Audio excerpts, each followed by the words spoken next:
Okay, so ready to take a deep dive. Always. Perfect. Let's jump right in. We're tackling Anton Chekhov's The Proposal this time. Ah, The It's Proposal. on your Bachelor of Arts syllabus, right? Yeah, I remember seeing this one. Classic Chekhov. Yeah, and we've got excerpts to work with here. We're going to break them down, make sure you're prepped for those Oh, exams. yeah, exams, right? But here's the thing.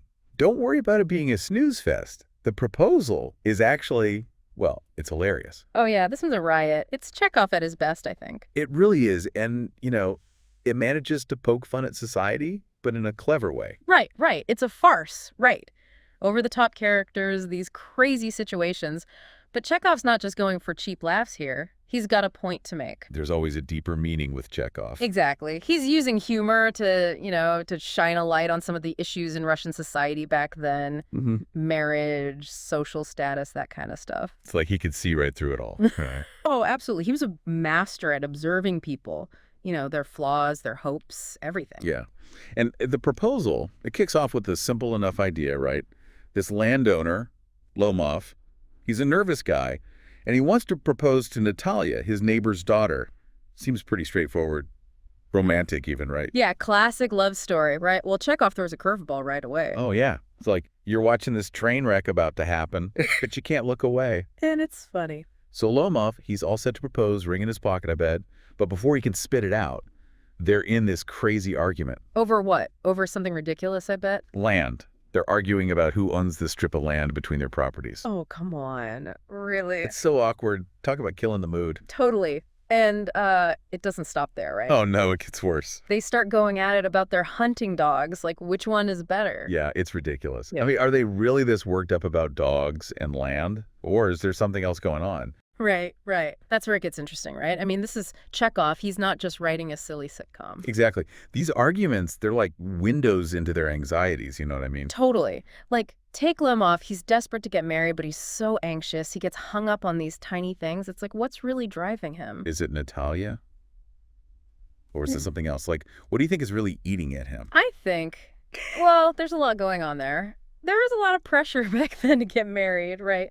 Being single, well, it wasn't exactly celebrated. Especially if you were a guy with land. Right. He had to keep up appearances, continue the family line, all that. But I think Chekhov is also hinting at something deeper, Lemov, he's scared of being alone, maybe even scared of being a failure. That makes sense. He's always going on about his health problems, needing everyone to fuss over him. Exactly. It's like he thinks a wife, a family, that'll fix everything. Fill the void. Yeah, that's it. And then there's Natalia. She's strong, independent. She doesn't back down from anyone. No, she doesn't. But she gets into these fights with Lomov, and you kind of get the feeling maybe she's feeling that pressure to marry too. Oh, absolutely. I mean, think about it. What were her choices back then? Very limited. Exactly. She could end up an old maid, living with her father forever, dependent on him. So yeah, she's feisty, but she's trapped too. Maybe picking these fights with Lomov is her way of, I don't know, of taking some kind of control. Yeah, making her voice heard. In a world that doesn't really want to listen. And then you've got her father, Chubukov, right in the middle of it all. He's like pouring gasoline on the fire. One minute he's on Lomov's side, the next he's with Natalia. He's a mess. But he wants them to get married, no doubt about that. Right. But is he thinking about their happiness? Or is he just trying to make sure Natalia gets a good business deal, basically? That's a good question. Chubukov, he's the old guard, right? Stuck in the old ways of thinking. To him, marriage, it's about keeping things stable, keeping the family name going, all that. Love is, well, that's not really the priority. Yeah. He wants a contract, not a love story. Exactly. And this is where Chekhov hits us with one of his big themes, right? Marriage as this transaction. Yeah. Back then, it wasn't always about love. It was about social climbing, merging property, doing what society expected.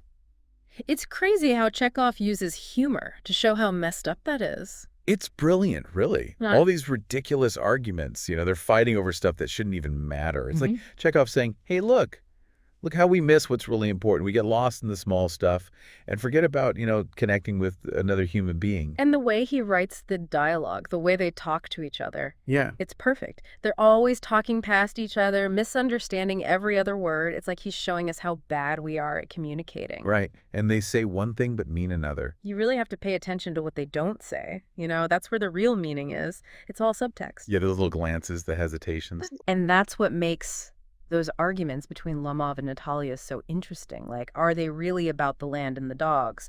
Or are they hiding something else, something deeper? Ah, good. Like, are they trying to convince each other that this whole marriage thing makes sense? Maybe they're trying to convince themselves. Like, Yeah. It's something to think about, right? Right. It makes you wonder, is the proposal just this funny little play with quirky characters? Yeah. Or is it saying something bigger about marriage? Yeah.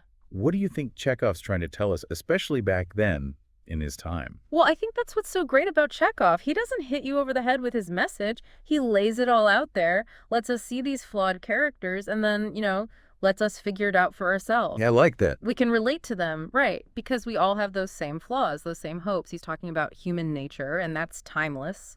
So, all right, we've covered a lot. Chekhov, the master of satire, using comedy to show us what's wrong with society. We've talked about these crazy characters, and the proposal itself, I think everyone should read it, see Chekhov at work. But here's a thought for you. As you're reading it, think about this. Could this stuff still happen today? I mean, yeah, the arguments are about dogs and land, but the underlying stuff, Yeah. are we really that different now? Yeah, that's a good question. Do we still see marriage as this transaction sometimes? Maybe not so much about land anymore, but about other things. Right. Status, money, security. Yeah, maybe. Something to ponder. It is. Chekhov, he always leaves us with something to think about, doesn't he? He does.